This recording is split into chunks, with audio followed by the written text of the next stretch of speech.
Vamos hoje para a nossa aula 10 de fundamentos e hoje a gente vai estar dando continuidade aos sinais vitais, né? Na aula passada falamos sobre a temperatura, falamos, né, de toda a fisiologia, né, do mecanismo de termorregulação da temperatura.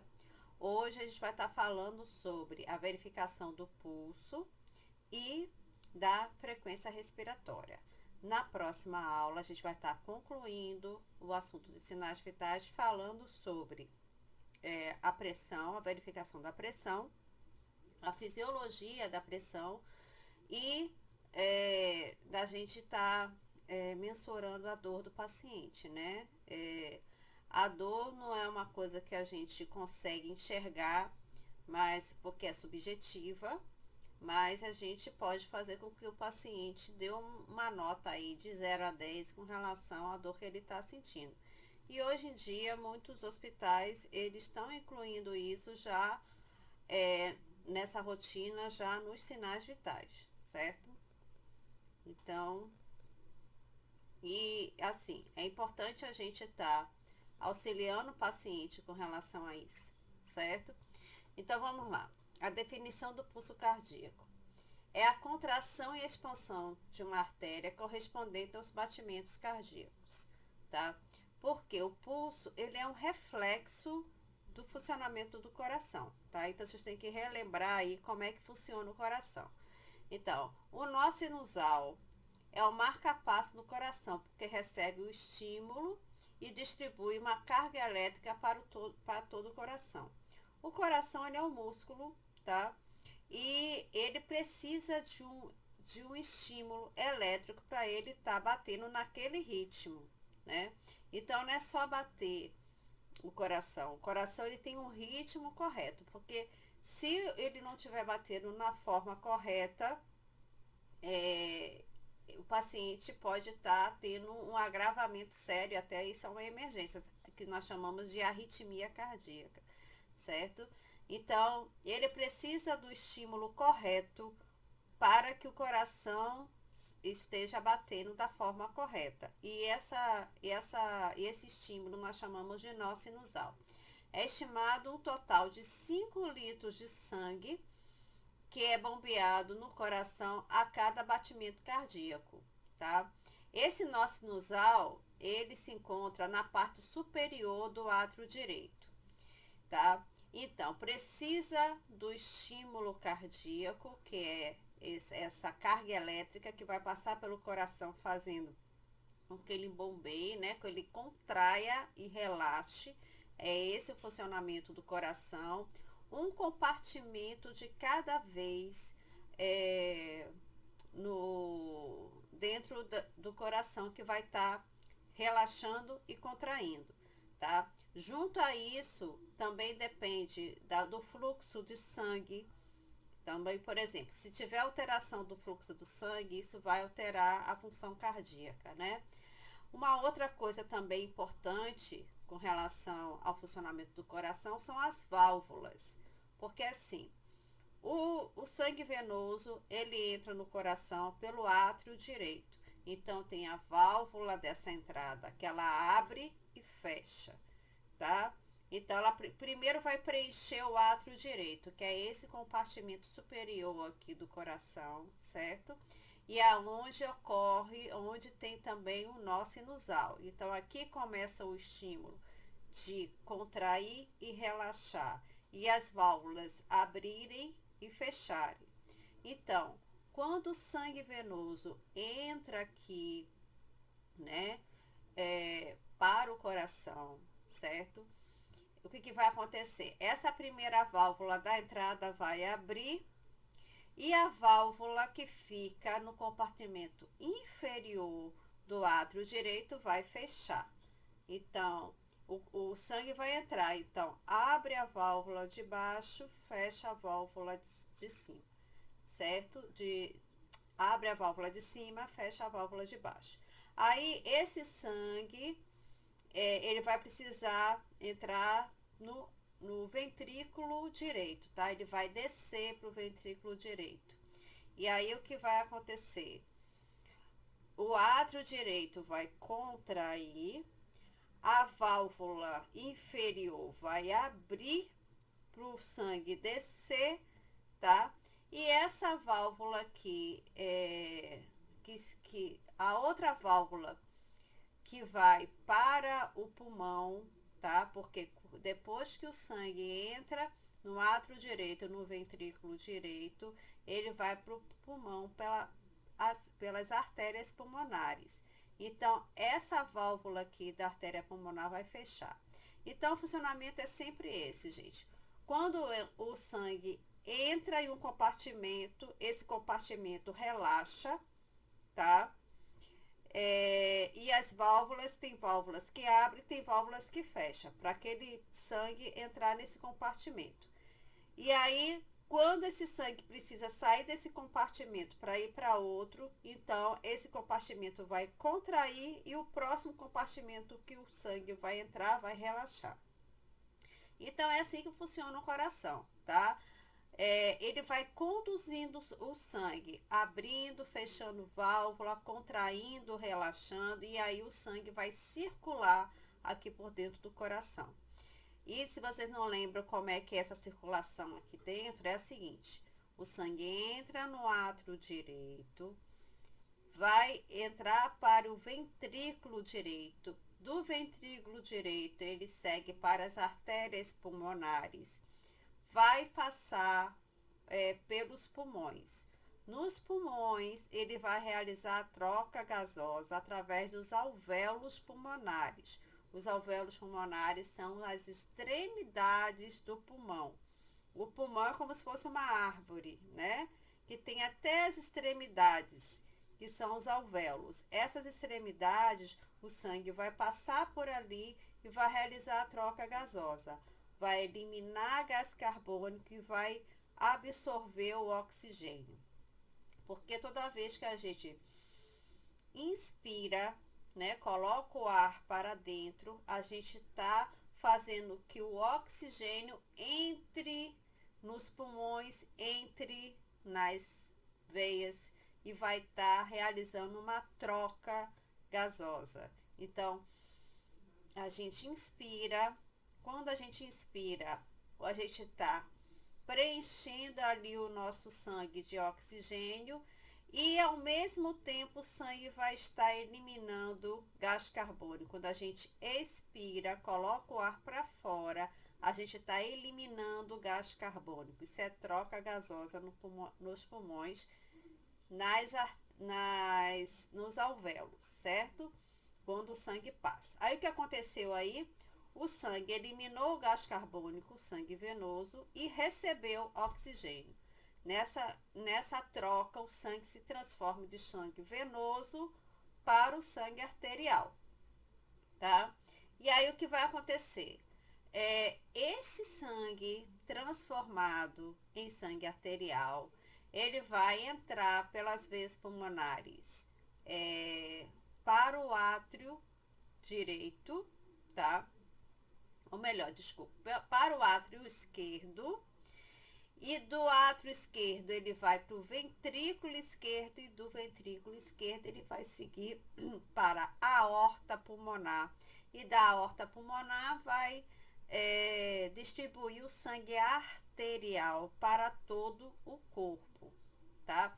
Por isso que quando a gente vê um desenho do coração, a gente vê um lado azul, né, o violeta, e o outro lado vermelho, tá? Então, por quê? No lado direito do coração só passa sangue venoso, do lado esquerdo do coração só passa sangue arterial, tá?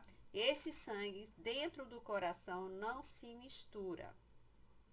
Se misturar é porque o coração está com alguma deficiência, tá? Não é para misturar. Aqui dentro do coração, o sangue venoso e o sangue arterial não se misturam. Eles ficam em compartimentos diferentes. Ocorre um pouquinho dessa mistura na vida intrauterina. Então, o feto, ele tem uma circulação diferente porque ele não tem o pulmão ainda funcionando, tá? Então, na vida intrauterina, em uma outra oportunidade eu vou estar falando com vocês, ocorre um pouquinho dessa mistura. Mas a partir que a pessoa nasce, que os pulmões eles se abrem pela primeira vez, eles são expandidos, né? Que a criança passa a respirar o ar ambiente, que antes ela só recebia o oxigênio através da mãe, através da placenta, mas quando ela nasce, ela chora. Por que a criança chora? Porque essa primeira expansão pulmonar dói. É por isso que a criança chora, tá? É um dos motivos que a criança chora, além do desconforto, da temperatura, né? Tá mais gelada e tudo, né? Porque é um desconforto a criança sair da barriga da mãe. Então, ela estranha tudo. E é a primeira vez que ela vai respirar. Então, essa primeira expansão pulmonar dói. E quando o coração se expande pela primeira vez, essa abertura que tinha na criança entre o átrio direito e o átrio esquerdo, entre o compartimento direito do coração e o compartimento esquerdo, se fecha. Se depois disso ainda ocorrer alguma mistura, é que essa criança ela tá, né, nasceu com algum problema cardíaco. Também por isso um outro assunto que a gente pode falar depois, certo? Mas assim, é importante vocês entenderem essa função do coração, né? Como é que ocorre essa circulação.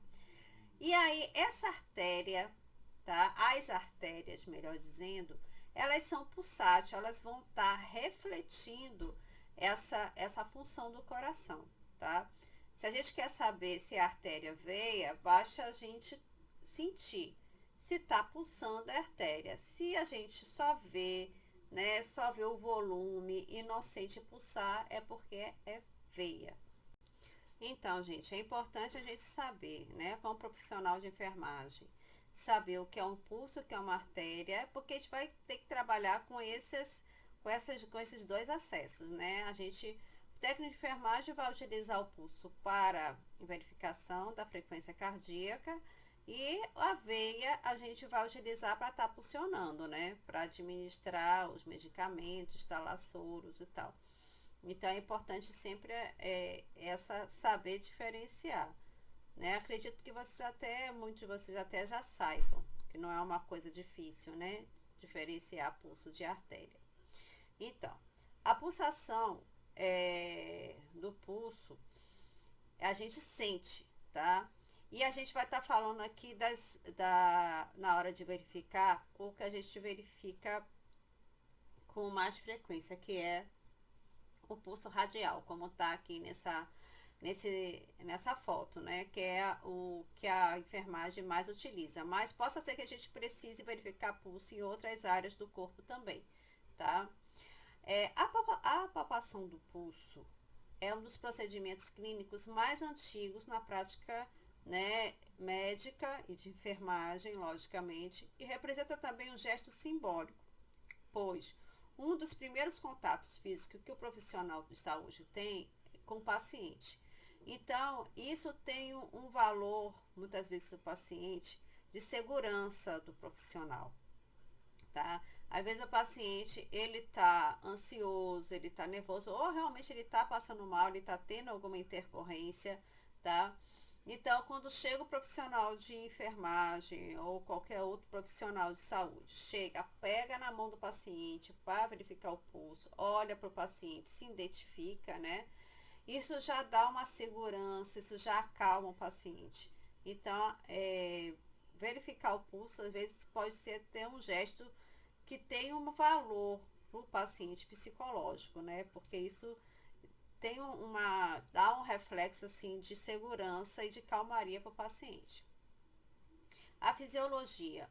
Com a contração do ventrículo esquerdo, lembra que eu falei que o ventrículo esquerdo ele vai se contrair e aí ele vai pulsionar esse sangue e vai começar a distribuição aí do sangue arterial pelo corpo, que é uma rede, né? A circulação sanguínea é uma rede. Nós temos a rede venosa e temos a rede arterial, tá? Então, há uma injeção de volume de sangue na aorta, que é aquela artéria bem calibrosa, e dali para a árvore arterial, sendo que uma onda de pressão desloca-se rapidamente para o sistema arterial. Então, esse reflexo do batimento cardíaco vai se refletir em todas as artérias, tá? Onde pode ser percebida pelo pulso, né, como o pulso arterial. Portanto, o pulso é a contração e expansão alternada de uma artéria, tá? Até quando a gente tem um corte, por exemplo, houve um corte, a gente sabe quando é sangue arterial, quando é sangue venoso. Primeiro que o sangue venoso ele é mais escuro, o sangue arterial ele é mais claro. E o sangue arterial ele sai em jato, tá? O sangue venoso ele escorre. Então, até quando a pessoa tem um corte, a gente, se o profissional estiver atento, ele vai até saber diferenciar quando é um sangue venoso e quando é um sangue arterial. Então, nós temos os locais mais frequentes de verificar o pulso. O mais comum é a artéria radial, tá? Agora, podemos verificar também na carótida, que é essa região aqui do pescoço, ou na braquial, que é essa região do braço. A gente verifica, é importante essa braquial, guarde essa braquial aqui, porque a gente vai estar falando muito nela quando a gente falar sobre a verificação da pressão arterial, tá? Então, ela é importante quando a gente for verificar a pressão, tá? Mas ela também pode ser utilizada apenas para contar a frequência cardíaca, tá?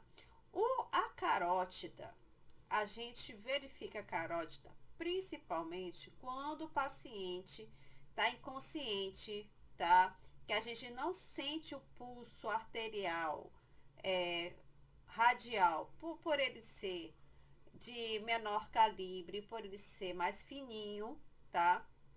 Às vezes a gente não percebe, porque às vezes o paciente, ele tá realmente tendo uma intercorrência, ele tá com algum problema cardíaco, e possa ser que a gente não consiga verificar o pulso radial, tá? Pela emergência que o paciente está passando. Então, às vezes é necessário a gente tentar verificar através da carótida, que a carótida é uma artéria mais calibrosa, tá? E se a gente não estiver sentindo a carótida ao paciente, a gente já identifica como paciente em parada cardíaca. Aí a gente inicia aí as manobras de parada cardíaca, que também será em outra disciplina que vocês vão aprender isso, certo? Então, é um pulso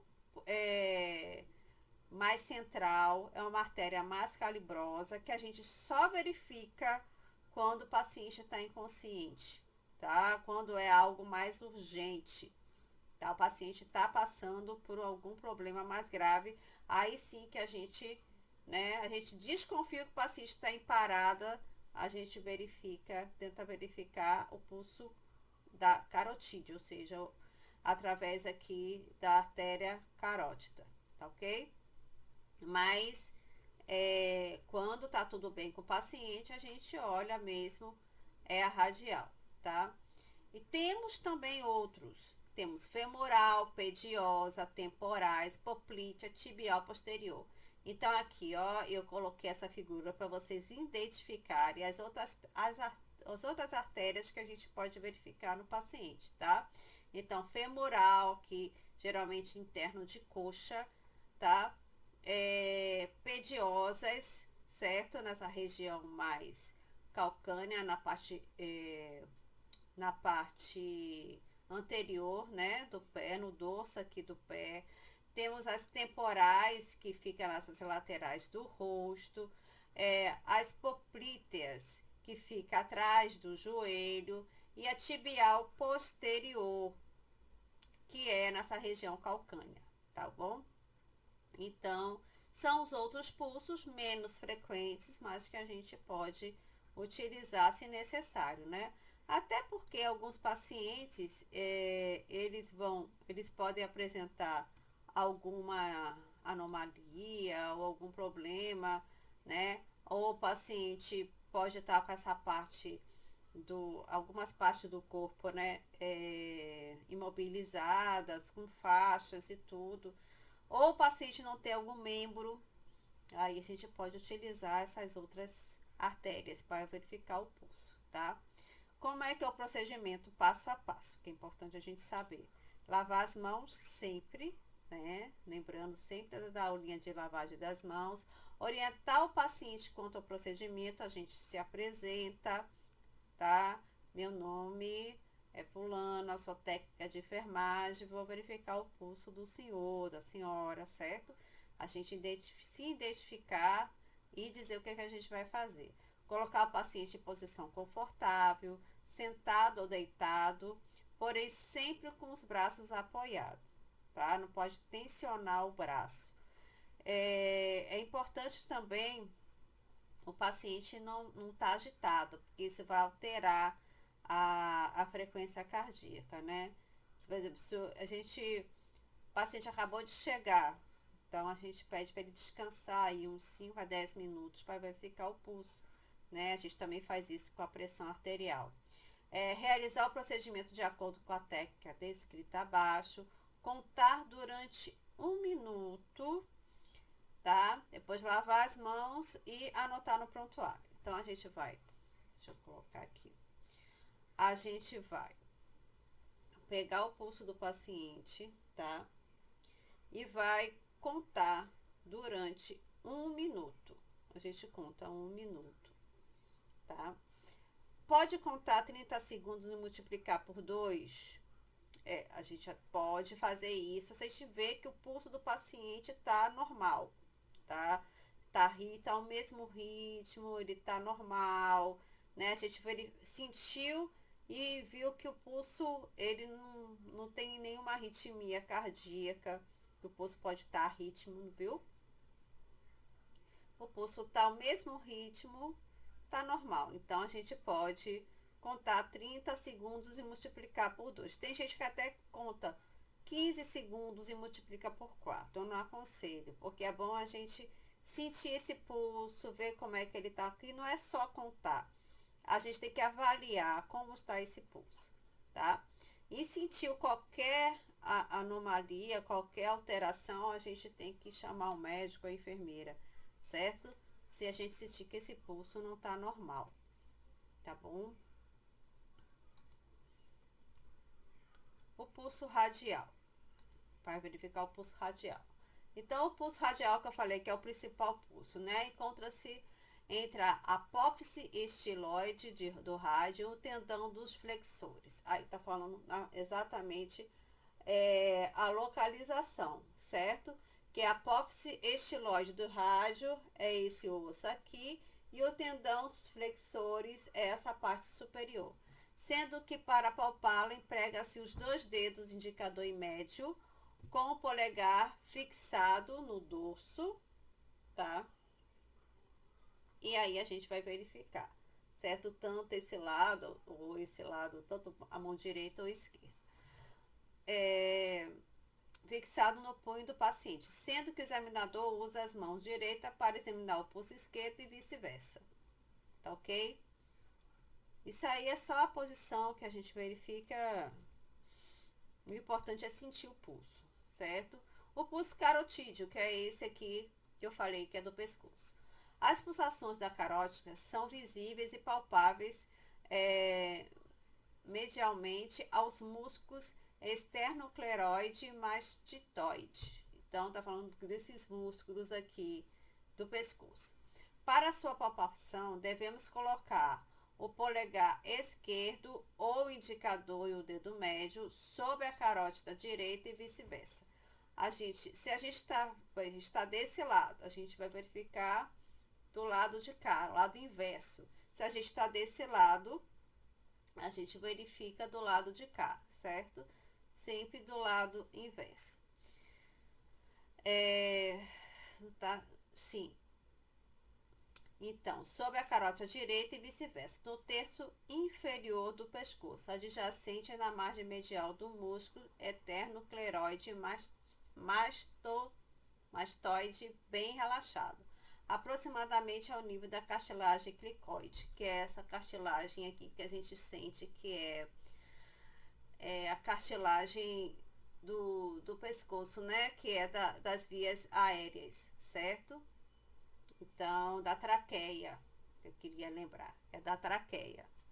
Então, a gente sente essa cartilagem e verifica o pulso, certo?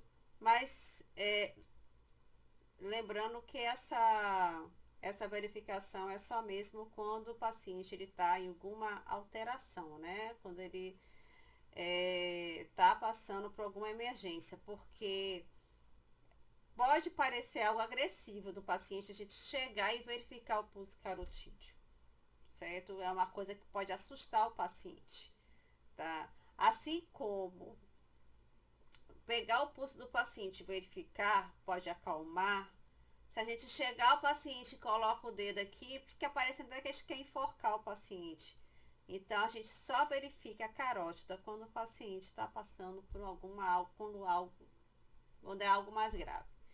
Pulso braquial, lembra que eu falei que é o pulso do braço? Braquial é até fácil da gente gravar, porque é o pulso do braço, tá? Colocar a mão oposta por debaixo do cotovelo do paciente, utilizar o polegar para palpar a artéria braquial imediatamente medial ao tendão do músculo bíceps, sendo que o braço do paciente deve repousar com o cotovelo esticado e as palmas das mãos para cima. Então, a palma da mão, deixa eu colocar aqui para vocês verem melhor. A palma da mão para cima, tá? Isso, a palma da mão para cima. E a gente vai verificar, pegar o pulso radial. E a gente vai sentir aqui esse pulso braquial, tá, gente? Esse pulso, como eu falei, a gente vai verificar ele muito quando a gente estiver verificando a pressão do paciente, tá? Mas não é muito utilizado apenas para verificar pulso. Mas pode acontecer da gente verificar o pulso na braquial, tá? A depender da necessidade ali na hora.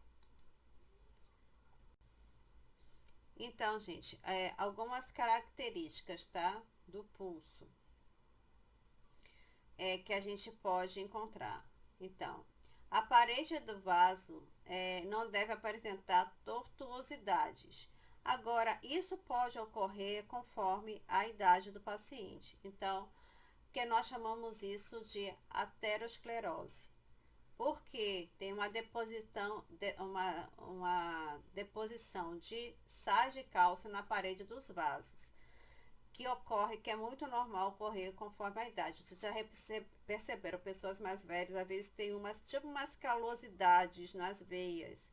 Isso às vezes são depósitos de cálcio que ocorrem conforme a idade, mas nem sempre isso é algo grave, tá? Sendo que a palpação notamos o mesmo endurecimento, irregular, tortuoso, recebendo nomes de traqueia de passarinho, que é o nome que se dá, tá? Para essas alterações. Mas nem sempre, eu falei, isso nem sempre significa que seja algo grave, tá? A frequência, a contagem deve ser feita em um minuto, né? A frequência vai variar conforme a idade e algumas condições físicas. Na primeira infância, sempre a criança é mais rápida, tanto a frequência cardíaca quanto a respiratória. Na primeira infância, o coração pode bater de 120 por minuto a 140 batimentos por minuto. A criança, quando é batimentos cardíacos fetais, que a gente ouve dentro da barriga da mãe, chega a 180 batimentos por minuto, tá? Mas depois que nasce, essa frequência vai abaixando, certo? Conforme vai crescendo, vai abaixando. Então, até 6 anos, vai de 120 a 140. Na segunda infância, tá? A criança maior vai de 80 a 100. Já o adolescente e adulto de 60 a 80 batimentos por minuto. É importante a gente saber disso para não achar que está alterada, porque quando eu falei da temperatura, né? A temperatura ela é sempre o mesmo padrão, para adulto e para criança, mas o pulso ele altera conforme a idade. E aí tem as nomenclaturas, né? Então a gente considera normocárdio a frequência normal, taquicárdio, frequência rápida, bradicárdio, frequência lenta. Então vamos supor assim, o adulto, que é de 60 a 80. Ele está normocárdio, então ele em repouso, ele está entre 60 a 80. Taquicárdio, ele em repouso, ele está em 100 batimentos por minuto, tá? Bradicárdio, em repouso, ele está 40 batimentos por minuto. Isso é sério, inclusive, né? Isso pode estar significando que ele está se aproximando de uma parada cardíaca. Taquisfigmia pode acontecer. O paciente está com pulso rápido e fino, a gente não sente aquele pulso cheio, a gente sente que o pulso está fininho, tá? É muito comum em pacientes desidratados ou paciente que está tendo uma hemorragia, uma emergência médica. E bradisfigmia, o pulso ele tá lento e fino, porque o pulso ele tem que estar cheio, viu? Deixa eu ver aqui. Eu acho que aqui a gente finaliza essa primeira parte, tá? E depois eu vou concluir aqui e a gente continua no próximo vídeo, viu?